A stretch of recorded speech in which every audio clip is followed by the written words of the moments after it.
An idea submitted to Marvel Comics by a 22-year-old fan named Randy Schueller, the black Spider-Man suit would become Venom. What the hell are you? And then become one of the most iconic supervillains in comic book history. Not only has Peter Parker hosted the Venom Symbiote, but so have a plethora of other characters throughout a variety of comic book adventures. A species of inorganic, amorphous extraterrestrials, the symbols were created by the King in Black Knull many years ago. With Venom being one of the most famous of the alien species, let's take a look at a handful of some of the most powerful hosts of the Venom Symbiote. Let's go ahead and dive right into it. You get out here right now! Reporter and former villain turned superhero Eddie Brock is the original host of the Venom Symbiote. Well, okay, original is not quite accurate, but you know what we mean. While praying in church, a symbiote, previously discarded by Spider-Man, merged with Brock.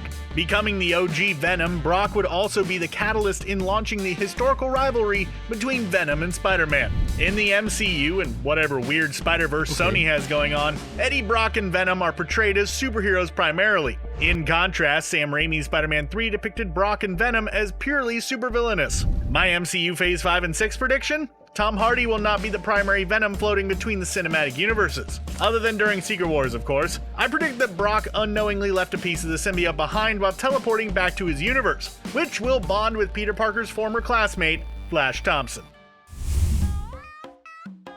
Eugene Flash Thompson is the second most famous host of the Venom Symbiote, and later would not only become known as Agent Venom, but currently uses the alias Agent Anti-Venom in the comics. In high school, Flash idolized Spider-Man but tormented Peter Parker, unknowing that the two were the same.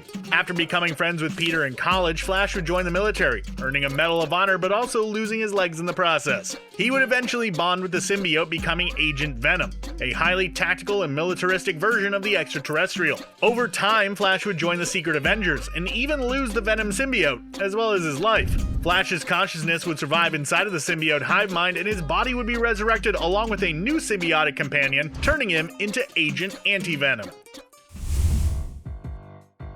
The comic book version of Annie is Eddie Brock's ex-wife, and would also play host to the Venom symbiote at one point. An attorney who found herself entangled in New York's criminal underworld, Annie would be shot in the crossfire of a hit taken out on her client. In an effort to save her life, Brock would impart the Venom symbiote upon his ex-wife, rendering her She-Venom. After accidentally slaughtering a bunch of crooks, she would actually become traumatized by her merger with the symbiote, resenting her ex-husband further for it. She would also merge with Venom for a short while during the films as well. Hi, Eddie. In another story in the comics, U.S. Army Lieutenant Patricia Robinson would briefly bond with a clone of the symbiote, becoming the second She-Venom. However, that was extremely short-lived.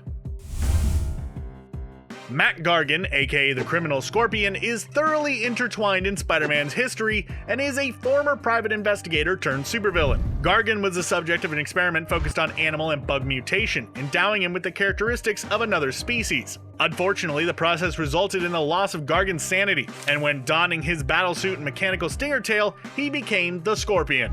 Years later, Scorpion would be recruited by Norman Osborn before also being approached by the recently freed Venom symbiote, who was in search of a new host. After initially rejecting the offer, Scorpion was ultimately convinced and became the monstrous new Venom.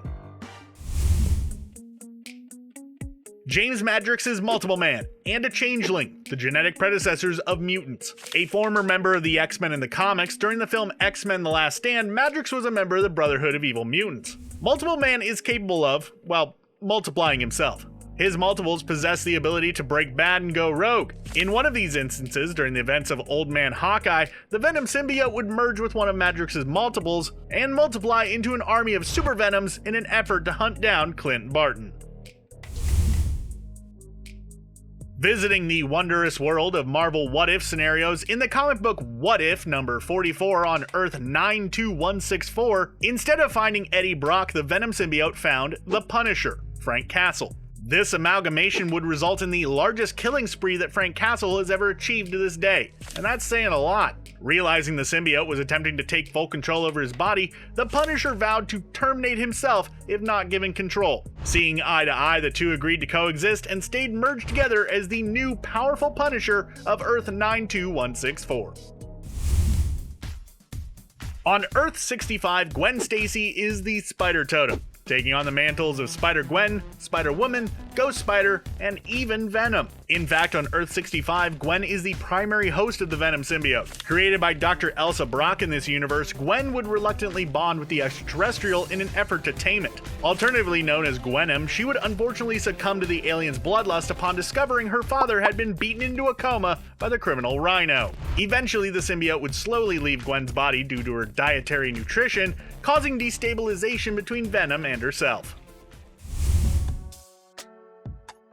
Laura Kinney, originally known as X-23, is a mutant that was raised as an assassin and was artificially engineered using Wolverine's DNA, granting her precisely the same powers as the aforementioned X-Man. Furthermore, Laura would even take over the moniker of Wolverine herself, adopting a similar costume and the works. On Earth 24398, Laura's history is the same as her Earth 616 counterpart. Growing up, X-23 would persistently try and escape the facility. On her 5th attempt, Laura would accidentally puncture a tank containing the Venom symbiote, which emerged and bonded to her. Using her newfound powers, X-23 was able to escape the facility, and she adopted the codename Venom.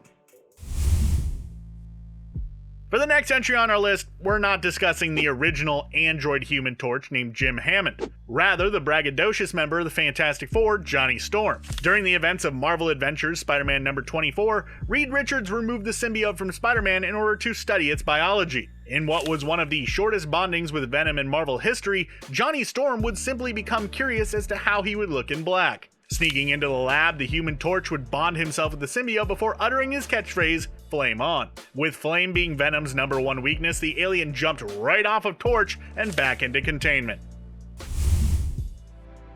During the events of Edge of Venomverse in the comics, we were introduced to a multiverse-traveling team of symbiote-infused supers known as the Resistance. The team was composed of heroes and anti-heroes who alternatively bonded with the Venom symbiote in their respective universes. Who better to have as a field leader of said team than Captain America? Steve Rogers of Earth 17084 merged with the Venom of his world and was recruited by the Resistance to do just that. The Merc with the Mouth, Wade Wilson, best known as Deadpool, is everybody's favorite fourth-wall-breaking, violent, mutated anti-hero. With the wackiest and funniest storylines in both Marvel comics and movies alike, it should come as no surprise that Deadpool has also played host to the Venom symbiote on more than one occasion. During Deadpool's Secret Wars, it was revealed that he was actually the one to garner the black symbiote suit before Spider-Man. Unbeknownst to every other character involved in Secret Wars, Deadpool actually passed the suit on to Spidey, putting the Webhead's rivalry with Venom into motion. On another occasion, during Deadpool Back in Black, the symbiote returned to Deadpool, giving him all the same powers as Spider-Man. ¿Dónde está la biblioteca? We all know the story. Peter Parker, bit by a radioactive spider, Uncle Ben dead, with great power comes great so on and so forth. The focus of this video, however, is Venom. And in both the comic books and movies, we have seen Spider-Man not only don the black suit, but battle against and alongside his symbiotic counterpart for years and years. During Secret Wars in the comics, Peter thought the symbiote was nothing more than a black suit upgrade before discovering after long that it was empowering and corrupting him. Venom would eventually separate from Spidey and become one of his most famous and deadly archenemies. With Secret Wars coming soon in the MCU, could we see Spider-Man consolidate with the Venom symbiote once again? It's possible. The Guardians of the Galaxy have had various alternating members over their long history, but the most famous lineup consists of Star-Lord, Gamora, Drax the Destroyer, Groot, and Rocket Raccoon. One of the more obscure members to join the Guardians would be Agent Venom. During one of their adventures, as seen in Guardians of the Galaxy Volume 3, number 22, the symbiote would leave Flash and jump between Groot, Rocket, and Drax. The latter would prove the most destructive, dispatching of the other Guardians before flying a ship to Clintar and eventually leaving the Destroyer's body for good. Recently retconned in the comics as the true original host of the Venom symbiote, taking place long ago during the Kree-Skrull War, Tel-Kar was selected by the Kree Empire to take part in their super soldier program. Undergoing intense physical training and cybernetic modifications, Tel-Kar would also be bonded to Venom. After the Kree Empire turned their backs on him, Tel-Kar would become vengeful and was eventually terminated after years of battling bonded with Venom.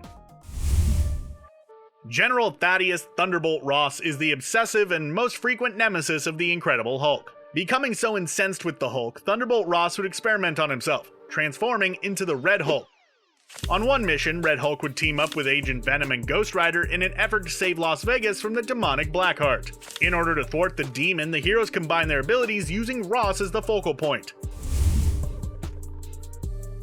Dr. Bruce Banner is, of course, the gamma-irradiated and impenetrable Hulk. Incredibly powerful when enraged as is, imagine the ruined nation of Hulk while bonded with the Venom symbiote. During the comic book events of Absolute Carnage, while battling Dark Carnage alongside the Avengers, Hulk would be engulfed by Venom. Hilariously and terrifyingly enough, the amorphous symbiote would show that it is not even capable of covering the overly enhanced Hulk's body. After defeating Dark Carnage, Venomized Hulk would regress back to Bruce Banner before passing out, and the symbiote would leave his battered vessel behind. The most iconic of all mutants and X-Men in Marvel lore, Wolverine, aka Logan, has played host to symbiotes on a few occasions throughout his illustrious history. On Primary Earth 616, it was revealed that during the Vietnam War, symbiotes were discovered at an archaeological dig site. Wolverine would not only have to defeat an army of Knull's creations, but he would temporarily bond with one of them as well. In another instance, while the New Avengers did battle with another army of symbiotes, Venom's clone, named Mania, would temporarily possess Wolverine. Furthermore, in another universe altogether, Old Man Logan of Earth 17673 was the host of his world's Venom. Dr. Stephen Strange of Earth 22249 is not only the Sorcerer Supreme, but is also, you guessed it, merged with a version of the Venom symbiote. With this universe's Venom on the run from the Poisons, a species of crystalline extraterrestrials hunting for symbiotes, Strange would assemble a team of symbiotic super and anti-heroes from across the multiverse, dubbing them the Resistance. Before Carol Danvers became known as Captain Marvel, she was originally Miss Marvel. Kamala Khan would take on the Miss Marvel moniker years later. Beyond their names, these two heroes also share one other thing in common. They both bonded with Venom. Danvers being one of Venom's favorite hosts due to her ability to fly. She would be consumed by the alien after ripping the extraterrestrial off of Matt Gargan's body. Kamala, on the other hand, is friends with and has had many adventures alongside Venom in the comics. Not even the God of Thunder himself, Thor Odinson, is safe from being corrupted by Venom. In the comic book What If number 4 on Earth 1089, Venom would kill its previous host Spider-Man and attempt to bond with Thor. In the MCU, Thor would somewhat encounter the symbiotes during Thor Love and Thunder, in the form of Gorr the God Butcher's corrupted blade called All-Black the Necrosword. In the comics, the god of the symbiotes Knull created the Necrosword, and that was sort of kinda the first symbiote to ever exist, not really, but sort of. The MCU version isn't confirmed to be the same sword, but close enough. What? And that's our list. Be sure to hit like, share, and the notification bell for more symbiotic comic content.